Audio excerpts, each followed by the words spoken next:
kami dari kelompok Manggis yang beranggotakan saya sendiri nih lo. Saya Robi Setiawan dengan NIM 2019 Saya Stefani Jamianto dengan NIM 2019 50299. Saya Justinus Andres Setiawan dengan NIM 2019 50310. Saya Oktaviani Suwarjaya dengan NIM 2019 50330. Saya Cindy Jolina dengan NIM 2019 50340. Dan saya Windy dengan NIM 2019 50262. Kami kelompok Manggis akan menjelaskan tentang PSAK 46. Langsung aja kita ke video pembahasannya. Kita masuk untuk penjelasan ke bagian pertama, yaitu ada trade-off akuntansi dan pajak. Di slide pertama, terdapat pengertian pajak dan juga akuntansi, di mana pajak adalah sumber pemasukan keuangan negara dengan cara mengumpulkan dana atau uang dari wajib pajak ke kas negara untuk membiayai pembangunan nasional atau pengeluaran negara lainnya. Penghasilan kena pajak yang besar ini akan menyebabkan pajak yang harus dibayarkan menjadi besar. Untuk akuntansi merupakan sebuah disiplin ilmu yang mengajari pengukuran dan penjabaran terkait dengan informasi yang melibatkan keuangan. Dari pihak akuntansi, laba sebelum pajak yang besar akan menyebabkan juga laba yang dilaporkan menjadi besar. Nah, apa itu trade-off?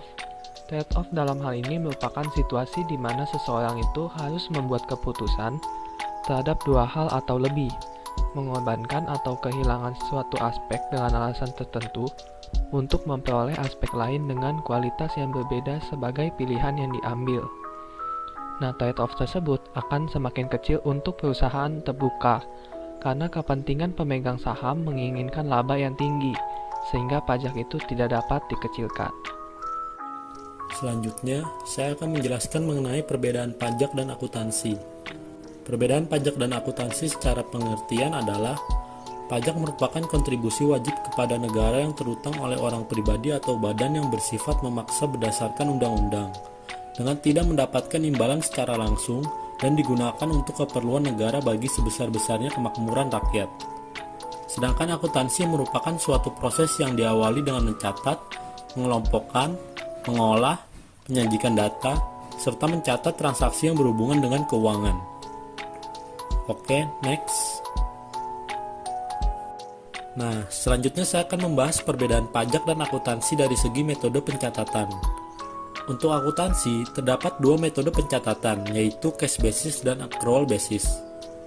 Pencatatan cash basis adalah teknik pencatatan ketika transaksi terjadi di mana uang benar-benar diterima atau dikeluarkan.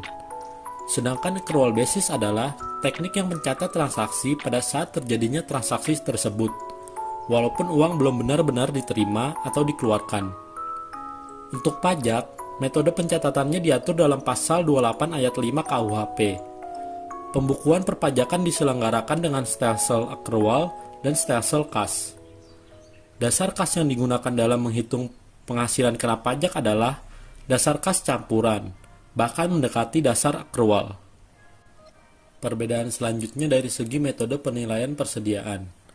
Untuk akuntansi, terdapat 3 jenis metode penilaian persediaan, yaitu metode LIFO atau last in first out, metode FIFO atau first in first out, dan metode average. Untuk pajak, terdapat 2 jenis metode penilaian persediaan, yaitu metode FIFO dan metode average. Metode LIFO adalah metode pencatatan persediaan yang terakhir kali masuk akan keluar pertama atau dijual pertama. Sedangkan metode FIFO adalah metode pencatatan persediaan yang menjual produk atau stok yang terlebih dahulu masuk menjadi stok yang pertama keluar. Metode ini merupakan salah satu pilihan utama yang sering digunakan dalam perusahaan besar. Sedangkan metode average adalah metode yang membagi antara biaya barang yang tersedia untuk dijual dengan jumlah unit yang tersedia. Selanjutnya, ada perbedaan prinsip akuntansi dan pajak. Perbedaan antara prinsip akuntansi dan prinsip pajak digolongkan menjadi 2, yaitu beda tetap atau permanen dan beda waktu atau temporer. Beda tetap atau permanen adalah perbedaan pengakuan suatu penghasilan atau biaya berdasarkan ketentuan peraturan perundang-undangan perpajakan dengan prinsip akuntansi yang sifatnya permanen. dan beda tetap tidak memiliki dampak terhadap laporan keuangan. Selanjutnya, beda waktu atau temporer adalah perbedaan waktu pengakuan pendapatan dan beban tertentu menurut akuntansi dengan ketentuan perpajakan. Beda waktu memiliki dampak terhadap laporan keuangan, karena dalam beda waktu terjadi pergeseran pengakuan pendapatan dan beban antara satu tahun pajak ke tahun pajak lainnya. Jadi ada konsekuensi pajak yang harus diakui di masa yang akan datang. Terakhir, perbedaan akuntansi dan pajak berdasarkan metode penyusutan. Di akuntansi terdapat 5 metode penyusutan, yaitu yang pertama, metode garis lurus. Metode garis lurus adalah metode perhitungan beban penyusutan aset tetap yang sama di setiap periode pembukuan selama masa aset tetap tersebut masih berjalan. Yang kedua, metode saldo menurun atau saldo menurun berganda. Metode saldo menurun berganda adalah metode penyusutan yang memberikan beban penyusutan secara periodik berdasarkan nilai buku aset tetap yang semakin menurun terhadap perkiraan umurnya. Yang ketiga, metode jumlah angka tahun. Metode jumlah angka tahun adalah salah satu cara yang digunakan untuk menghitung nilai penyusutan atau depresiasi aset tetap perusahaan yang terus menurun dari tahun ke tahun. Yang keempat, metode satuan jam kerja. Metode satuan jam kerja adalah metode perhitungan penyusutan aset tetap berdasarkan jumlah jam kerja aset tersebut digunakan atau dioperasikan di perusahaan. Yang kelima, metode satuan hasil produksi. Metode satuan hasil produksi adalah cara menghitung penyusutan aset tetap yang menghasilkan jumlah beban penyusutan yang sama untuk setiap unit yang diproduksi atau setiap unit kapasitas yang digunakan oleh aset. Lalu untuk pajak, terdapat 2 metode penyusutan, yaitu metode garis lurus dan metode saldo menurun. Untuk harta berwujud berupa bangunan, hanya dapat disusutkan dengan metode garis lurus. Sedangkan, harta berwujud selain bangunan dapat disusutkan dengan metode garis lurus atau metode saldo menurun. Lalu untuk selanjutnya ada di bagian ketiga, yaitu income tax. Di slide selanjutnya terdapat pengertian income tax. Dalam hal ini terdapat 2 jenis income tax. Yang pertama adalah income tax expense dan yang kedua adalah income tax payable. Untuk income tax expense itu merupakan pajak penghasilan atau PPh yang termasuk ke dalam komponen biaya yang dibebankan dalam laporan keuangan komersial. Beban PPh ini adalah jumlah agregat pajak ini dan pajak tangguhan yang diperhitungkan dalam menentukan laba atau rugi pada suatu periode. Sedangkan untuk income tax payable merupakan hutang pajak penghasilan yang belum dibayarkan. Untuk slide selanjutnya, terdapat pengertian tentang PSAK 46, di mana PSAK 46 ini merupakan inti dari video yang kita jelaskan pada saat ini. PSAK 46 ini adalah mengatur tentang akuntansi pajak penghasilan yang meliputi dampak pajak penghasilan di masa yang akan datang. Nah, PSAK 46 ini sendiri itu lebih populer dengan sebutan akuntansi pajak tangguhan. Nah, apa itu pajak tangguhan? Di slide berikut ini dijelaskan bahwa pajak tangguhan itu merupakan pajak yang kewajibannya ditunda sampai waktu yang ditentukan atau diperbolehkan. Oleh karena dasar perhitungan penghasilan untuk keperluan perhitungan pajak penghasilan itu berbeda dengan dasar perhitungan penghasilan untuk keperluan komersial, maka akan terdapat perbedaan yang cukup signifikan antar kedua basis tersebut. Perbedaan tersebut itu merupakan dasar dari perbedaan antara perhitungan pajak penghasilan dengan yang dibutuhkan untuk keperluan komersial. Jadi terdapat perbedaan secara waktu maupun secara permanen. Lalu untuk slide selanjutnya, terdapat PPh terutang dan juga beban pajak penghasilan. PPh terutang itu sendiri merupakan income tax payable atau income tax liability. Pajak penghasilan yang dihitung berbasis pada penghasilan yang sesungguhnya dibayar kepada pemerintah. Sedangkan untuk beban pajak penghasilan atau income tax expense atau provision for income taxes, yaitu merupakan beban pajak tangguhan dan pendapatan pajak tangguhan, yang merupakan pajak penghasilan yang dihitung berbasis penghasilan sebelum pajak. Nah, sekarang ada perbedaan antara beda permanen dan beda temporer. Beda permanen itu disebabkan oleh peraturan yang berbeda terkait dengan pengakuan penghasilan atau biaya antara standar akuntansi keuangan dengan ketentuan peraturan perundang-undangan perpajakan.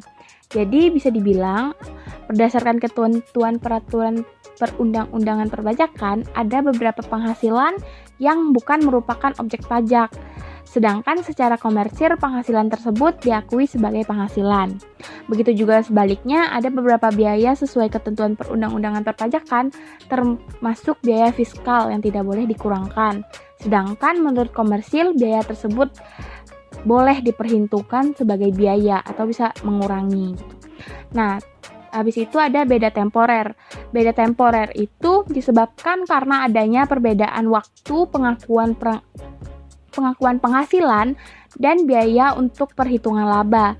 Perbedaan ini terjadi karena berdasarkan ketentuan peraturan perundang-undangan perpajakan, terdapat penghasilan atau biaya yang boleh dikurangkan pada periode akuntansi terdahulu atau periode akuntansi berikutnya dari periode akuntansi sekarang. Sementara itu, laporan keuangan komersil mengakuinya sebagai penghasilan atau biaya pada periode yang bersangkutan aja. Nah, menurut PSAK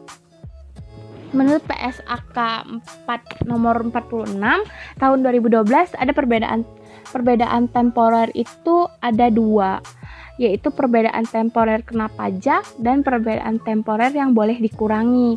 Perbedaan temporer kena pajak itu adalah perbedaan temporer yang menimbulkan suatu jumlah kena pajak dalam perhitungan laba fiskal periode mendatangkan pada saat nilai pajak tercatat aset dipulihkan atau nilai tercatat kewajiban tersebut dilunasi.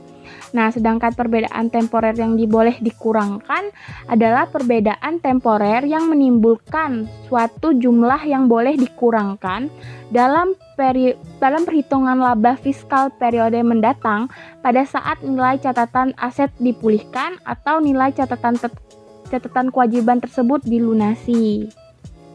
Oke, di next slide itu ada tujuan PSAK 46. Tujuan PSAK 46 adalah untuk mengatur akuntansi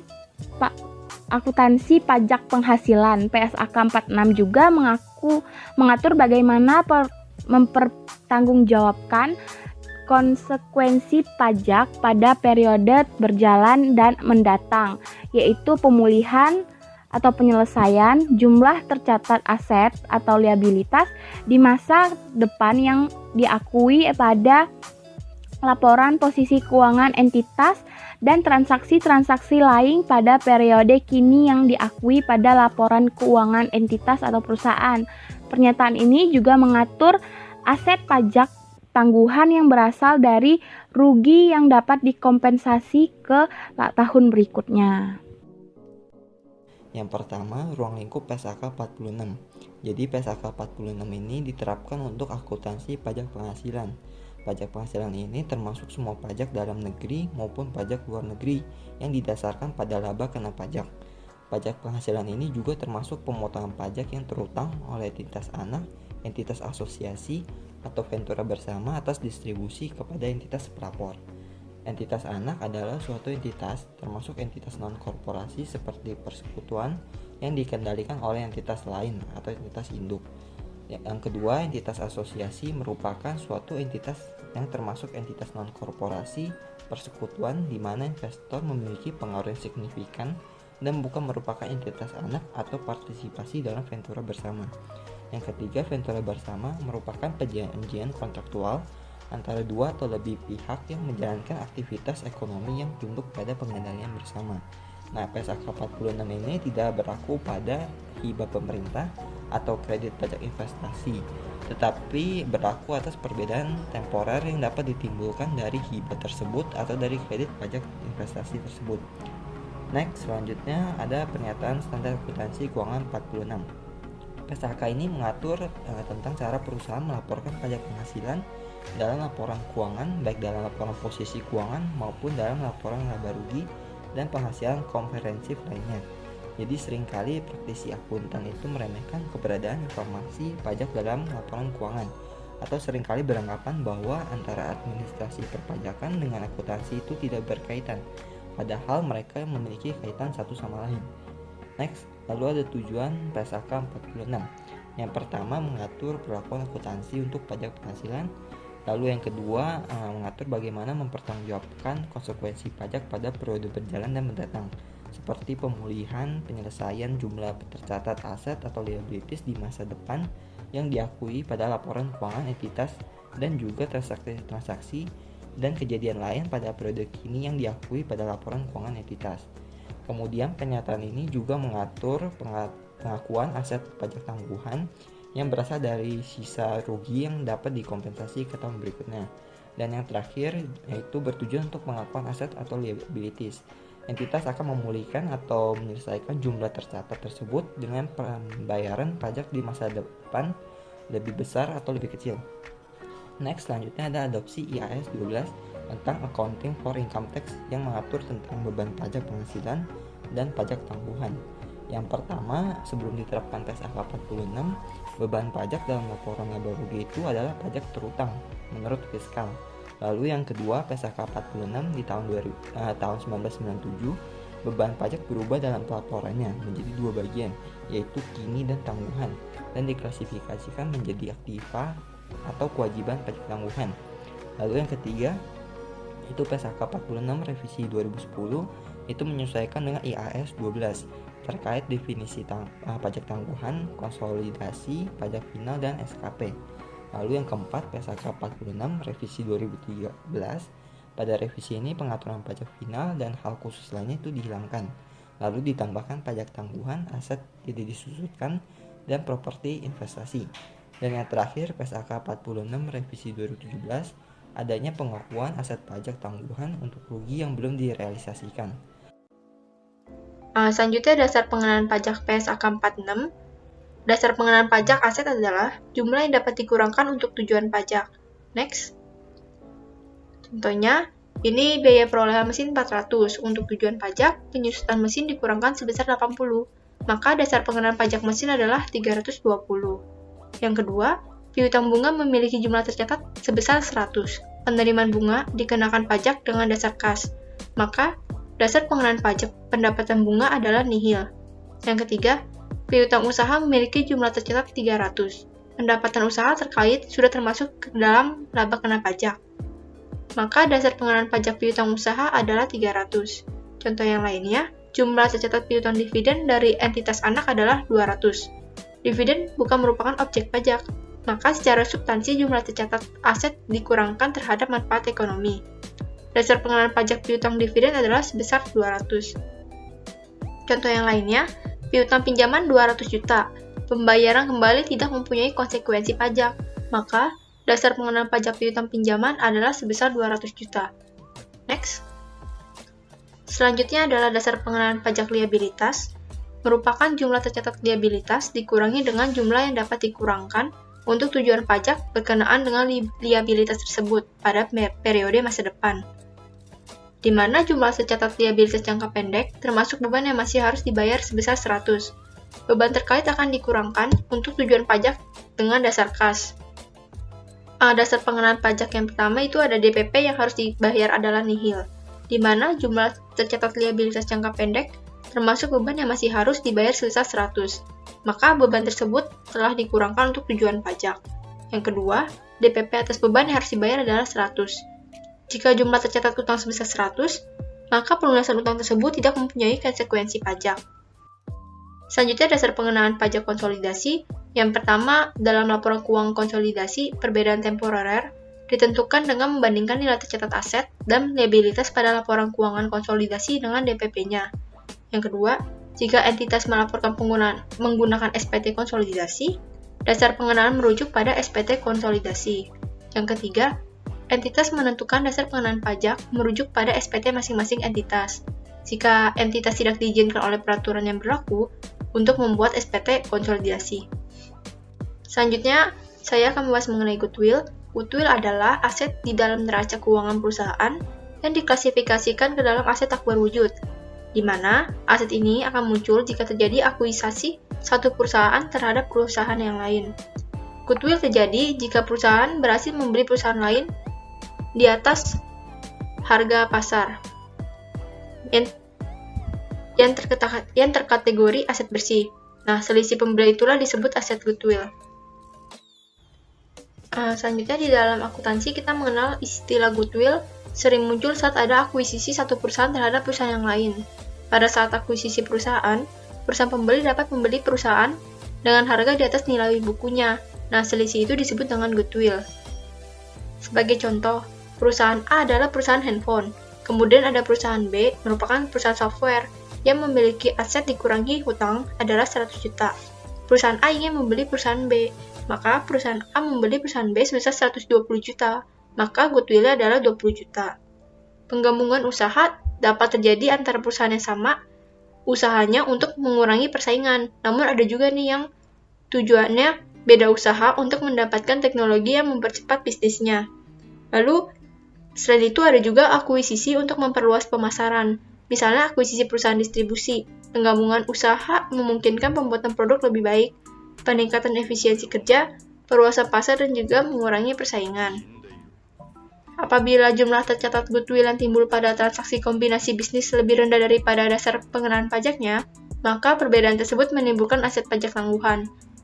Aset pajak tangguhan yang ditimbulkan dari pengakuan awal goodwill diakui sebagai bagian akuntansi atas kombinasi bisnis, sepanjang kemungkinan besar laba kena pajak tersedia dalam jumlah yang cukup memadai, sehingga perbedaan temporer dapat dikurangkan tersebut dapat dimanfaatkan. Di mana teman-teman bisa lihat, di sini kita akan membahas mengenai pengakuan aset kini dan liabilitas pajak kini. Nah, jadi maksudnya itu adalah di mana jumlah pajak kini untuk periode berjalan dan periode sebelumnya yang belum dibayar dapat diakui sebagai liabilitas. Sedangkan aset itu diakuinya tuh pada saat jumlah pajak yang telah dibayarkan untuk periode berjalan dan periode sebelumnya melebihi jumlah pajak yang terutang untuk periode tersebut. Maka itu akan diakui sebagai aset, seperti itu.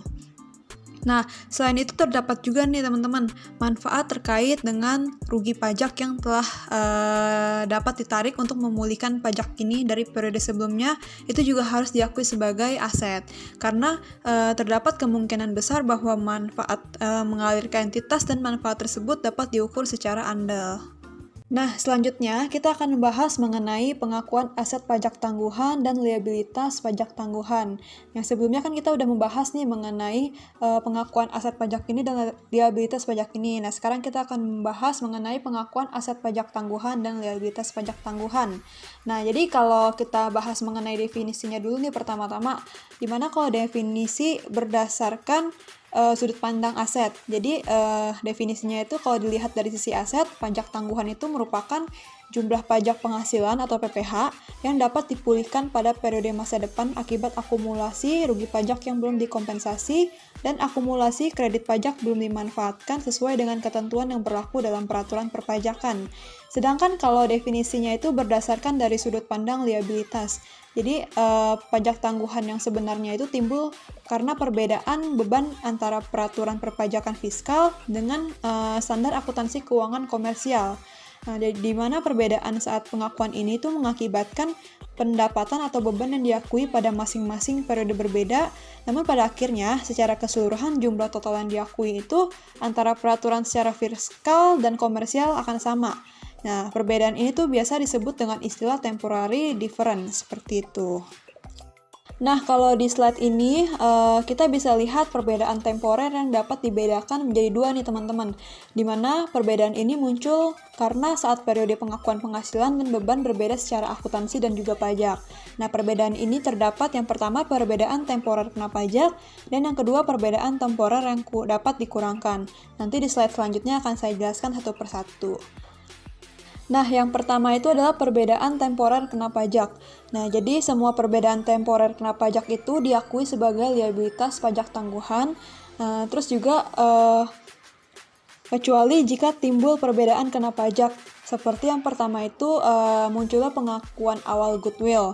Terus yang kedua itu adalah karena pengakuan awal aset dan liabilitas dari transaksi selain kombinasi bisnis dan jika pada saat transaksi tidak ada pengaruh terhadap akuntansi dan laba kena pajak, seperti itu.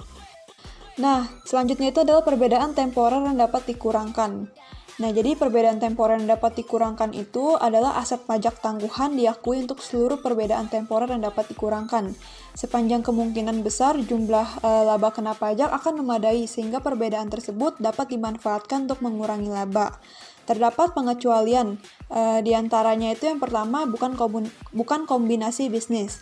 Dan yang kedua itu pada saat transaksi tidak mempengaruhi laba akuntansi atau laba kena pajak dalam kurung rugi pajak seperti itu.